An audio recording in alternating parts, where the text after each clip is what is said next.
Okay, now let's do this same problem that we did before, but now using Excel.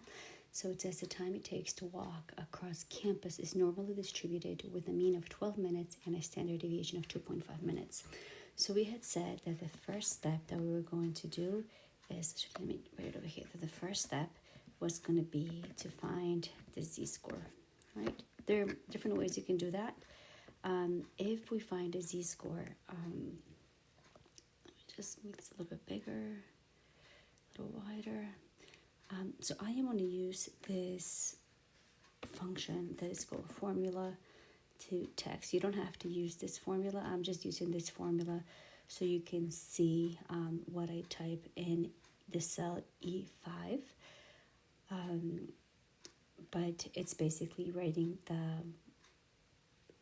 the function that makes the outcome, so what's on the output of the cell possible. Okay, find a z-score. So a z-score. So when we're finding a z-score, we actually are standardizing. So the function that we are going to use is called standardize. So this function right here, standardize, and next is what are we standardizing? And we're standardizing the value, the 15. Okay, and we have a mean of 12 minutes and a standard deviation of 2.5 minutes. That is a z-score 1.2. That's what we had before. Okay, now we can find, we had sketched this, but I'm going to do this anyways here in Excel so you can see it.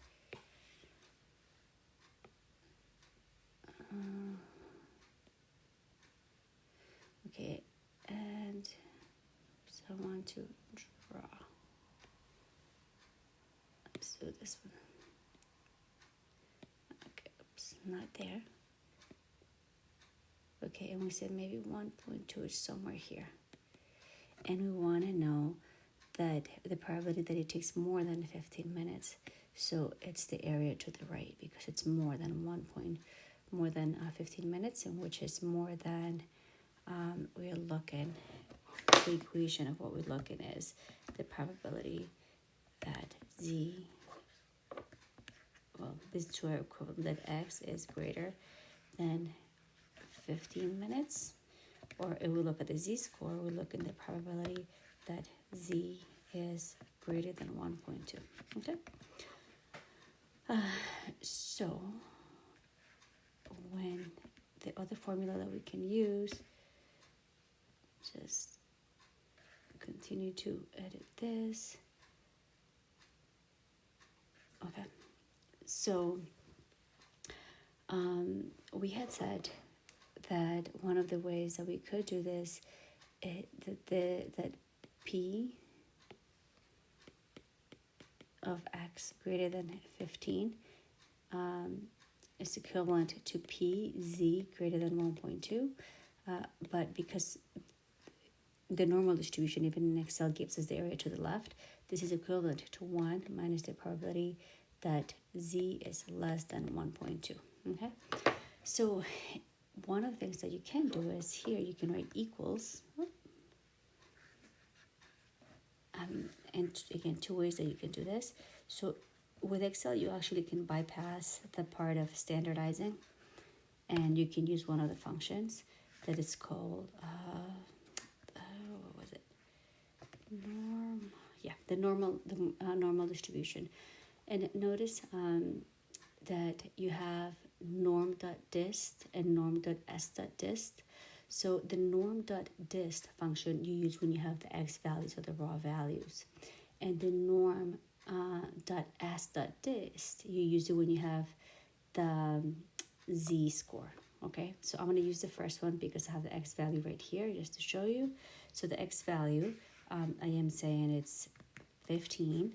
I know the mean is, and you have to enter in this order. If you don't enter the values in this order, the function will not give you the right output.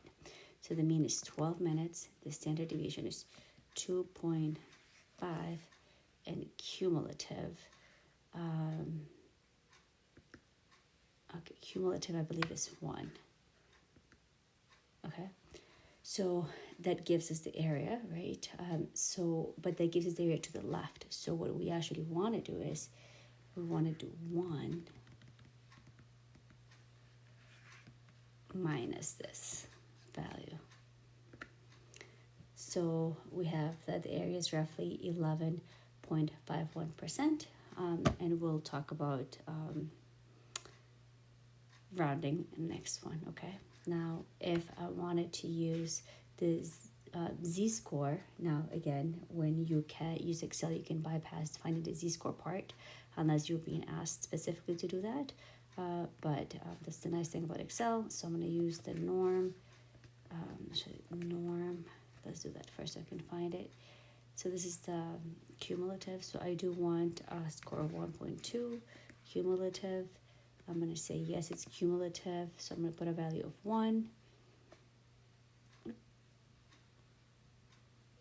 And again, I am looking for 1 minus the area to the left. So I'm going to notice they both answers are the exact same thing. Now, the way that you would round this off is if you go, I believe it's in Home, General, and it's using my iPad. If you use either a Mac or the desktop version, this will be slightly different. So I want to say decrease. I can't quite see, where is it? So decrease decimal. So 4 decimal places is good. Decrease 2, 3, 4. Okay.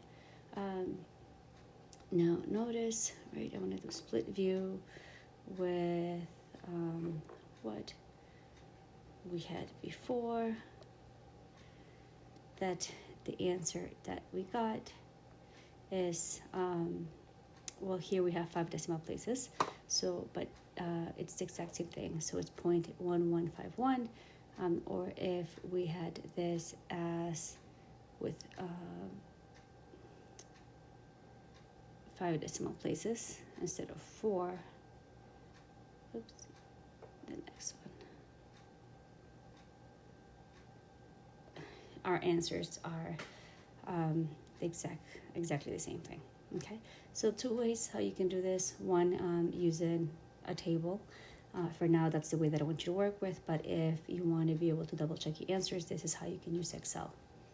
If you have any questions, please let me know.